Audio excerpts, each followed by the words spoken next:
안녕하세요. 다정한 남걱정 다락방TV입니다. 오늘도 저의 다락을 찾아주셔서 감사드리고요.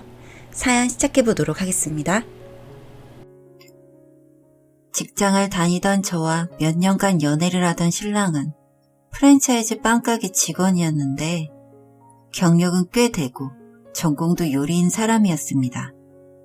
그러다가 결혼을 하게 되면서 저는 다니던 직장을 그만두고 신랑과 함께 빵가게를 동업하게 되었습니다. 부부이니까 동업이라고 하기도 못하지만요. 작은 빵집이었는데 신랑이 반죽을 하고 빵을 만들다 보니 늘 새벽에 출근을 했고 저는 점심 무렵부터 저녁까지 판매를 했습니다. 꼭 일을 이렇게 분업을 한 건 아니었지만 이런 식으로 일을 하다 보니 점점 익숙해지게 된 것이죠. 그러다 저희가 최근에 복권에 당첨이 되었는데 금액이 크지는 않았지만 그래도 가게를 확장할 정도의 금액은 되더라고요. 저희 빵집이 아파트 단지에 있었는데 판매 위주로 하다 보니 안에서 먹을 수 있는 공간이 없어서 주변에서 카페도 같이 해보라는 요청이 많기도 했었고 마침 복권에 당첨이 되어서 아파트 인근의 상가로 확장 이전을 하게 되었습니다.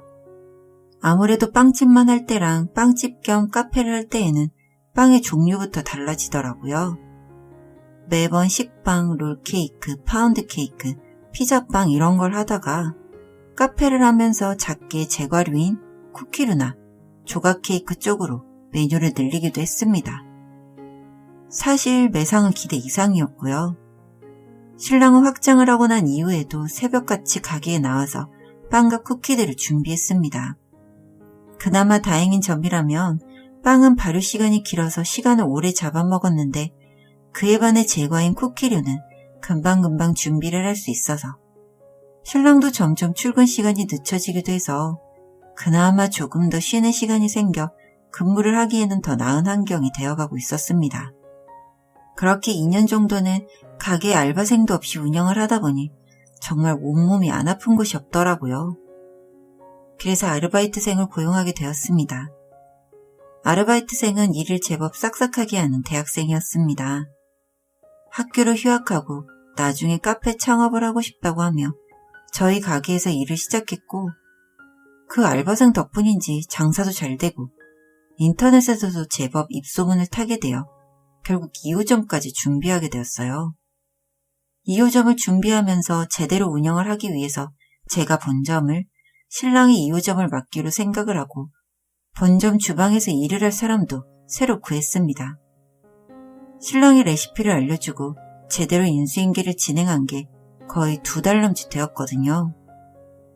특히 새로 일하는 사람이 저희 사촌 남동생이었기 때문에 나중에 일이 잘 되면 3호점은 사촌 남동생에게 줄 생각을 갖고 있었기 때문에 사촌 남동생도 쉬는 날에도 출근을 해서 신랑에게 일하는 법을 배울 정도로 열성적이었습니다.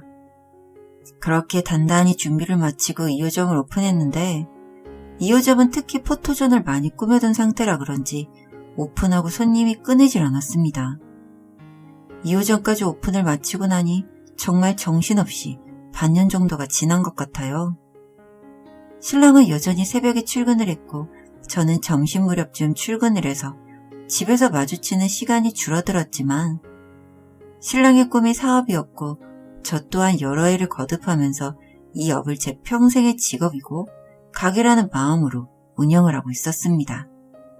그러다 신랑이 이상한 점을 한둘 보이기 시작한 것은 2호점의 매출이 줄어들고 있던 시점이었어요. 여보, 혹시 2호점에 무슨 문제 있어? 요즘 매출이 좀 줄어드는 것 같아서. 오픈빨 떨어져서 그런 것 같아. 그거 감안해도 좀 그런 것 같은데.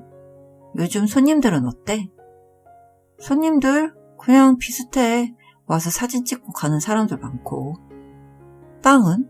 안 남기고 다 드시고 가셔? 여보 빵 맛있잖아. 에이, 그럼 그건 당연한 거지. 너무 신경 쓰지 마. 요즘 휴가철이라 사람들이 다 외곽으로 빠져서 그런가 봐. 그럴 수도 있겠네. 저는 신랑에게 그렇게 이야기를 하고 밤에 잠이 오지 않아서 아무 생각 없이 인스타그램에 저희 가게 2호점을 해시태그로 검색해서 사진들을 보고 있었는데 빵의 모양이나 디자인도 조금씩 바뀌어 있었고 맛의 평가도 어떨 땐 맛있다거나 어떨 땐 맛이 없다거나 평가가 들쑥날쑥 하더라고요. 그래서 한 번은 평일에 일을 잠시 다른 분에게 맡기고 2호점을 방문해 보았습니다.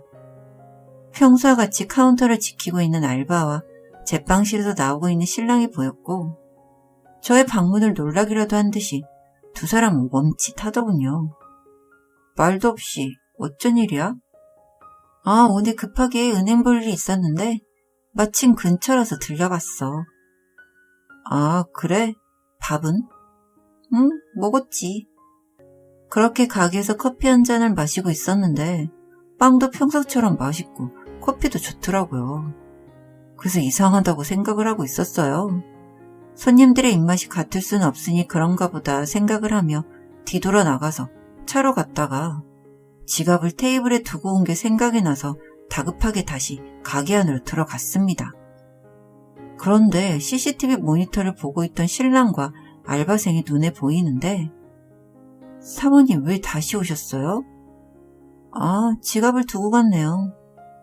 그렇게 이야기하는 알바가 뭔가 섬찟하고 무섭다는 생각이 들었고 저는 차를 돌려 다시 가게로 갔습니다. 저희 가게들은 CCTV가 휴대폰으로 연동이 돼 있는데 제가 2호점은 제 담당이 아니다 보니 안 보고 지냈는데 그날따라 갑자기 생각이 나서 CCTV를 봤어요. 늘 오후가 되면 집으로 퇴근을 한다던 신랑은 제빵실 쪽에 앉아서 일을 하는 알바를 구경하고 있고 알바도 커피며 음료를 만들어 신랑에게 가져다 주는데 알바가 제빵실로 가서는 신랑에게 뽀뽀를 하고 나왔습니다. 그리고 이도를 한 것인지 CCTV를 빤히 보고 있던 알바. 마치 제가 보고 있다는 걸 알기라도 하는 듯한 기분이었습니다.